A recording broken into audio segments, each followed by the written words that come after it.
Howdy folks, Matt here with Gulf Coast Fit. And I was striking a pose because when I upload YouTube videos, it automatically generates a cover picture or whatever thumbnail pic. And it's always just me, whatever. So figured if it's gonna be my face up close, see what happens. So I would like to share with you today an upper body pulling tri-set geared towards addressing the mid to upper back, both strength and building muscle. A tri-set, if you recall, tri-set, not to be confused with triceps, means 3 exercises in a row for the same muscle group or the same movement pattern. In this case, for the same general muscle group region, your mid to upper back, because these are 3 different movement patterns. This is an advanced pulling tri-set. I would not recommend this to a beginner to lifting or resistance training, because by nature, this is very stressful on your shoulders and maybe elbows. In a good way if you're advanced, intermediate to advanced, but not so good if you're a beginner. And that is because the first exercise, pull-ups, 3 to 6 reps, is meant to be very strength-based, meaning you want to load the weight up and go as heavy as you can for 3 to 6 reps.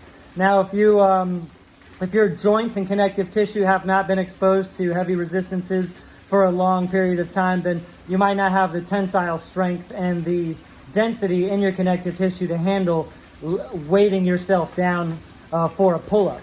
Not only that, but moving on from the pull-ups to the inverted rows, this is kind of a old school bodybuilding rep parameter here, 8 to 12 reps, right in that hypertrophy range. If you're not advanced after doing 3 to 6 pull-ups, even unweighted, you're not going to have anything left in the tank to go back right into inverted rows, another back exercise, or following that, some cable, more smaller isolation type upper back exercise movements, the cable face pulls. So if you're not at least an intermediate, you won't be able to do 3 pulling exercises in a row. You just don't have that work capacity, that strength capacity yet. However, if this is appropriate for you, or if you're not sure, ask me, I'll let you know. Then here's how it'll go. Keep you pointed here.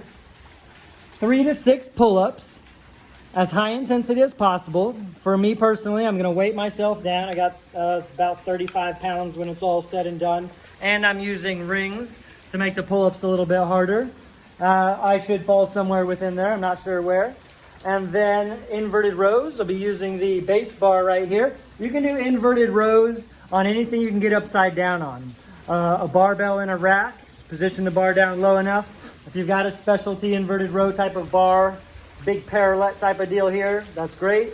Or you can even use suspension trainers. I could use these rings as well. You could use TRX suspension trainers, or you can use a Smith machine. Again, just position the bar down a little bit. The last exercise, cable face pulls. This is the smallest, lightest, weakest exercise.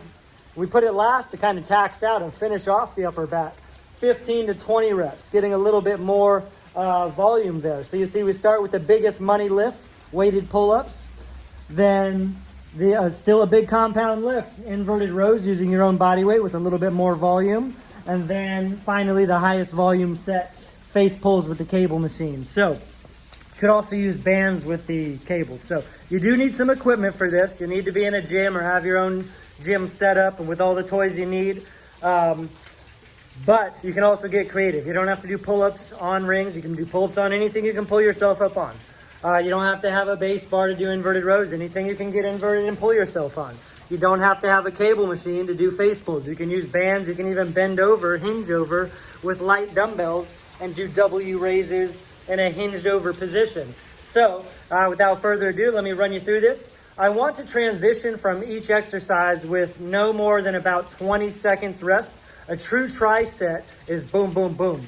No more than 20, 30 seconds max, so your body has a high time under tension element to it. And I'm going to stick with about 3 recovery breaths to keep it to 15, 20 seconds. So here we go. I don't have my tripod with me, so I'm just going to kind of position you where you can hopefully see me. I'll take it way over here. All right, 3 to 6. Full range of motion. Start with the hang.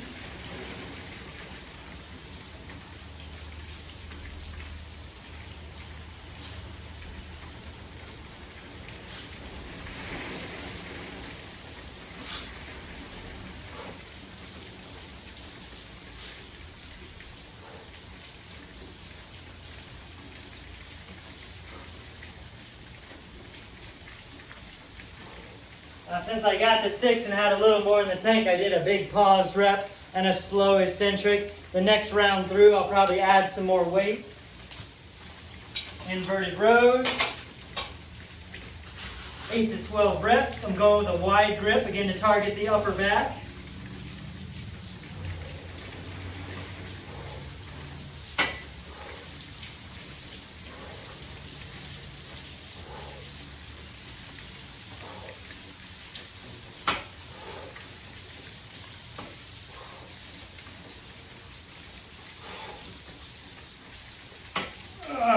Right in the middle, got 10. And you know, I might not need to move up in intensity on the pull-ups. I didn't max out the rep range on the inverted rows. Things don't stay constant from round to round. So I'll probably stick with the weight I've got on my vest. All right, here we go, face pulls. I'm gonna do these down on the ground, so that way it takes the lower body out of the equation a little bit. It's a little more direct and to the point. Gotta get to it.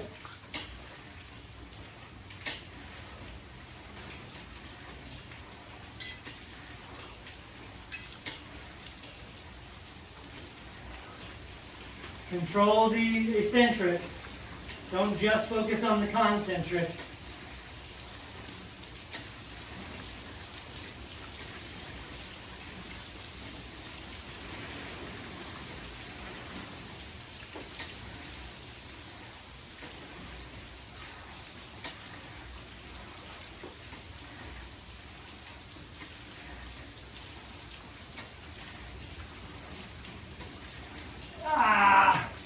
Oh, that's pretty darn tough. I'm probably going to stick with the same intensity on the pull-ups.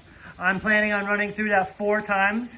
I would recommend on running through a tri-set like that 2 to 4 times. 5 if your first round was kind of a trial and error round and you know you need to adjust the weights and the parameters dramatically.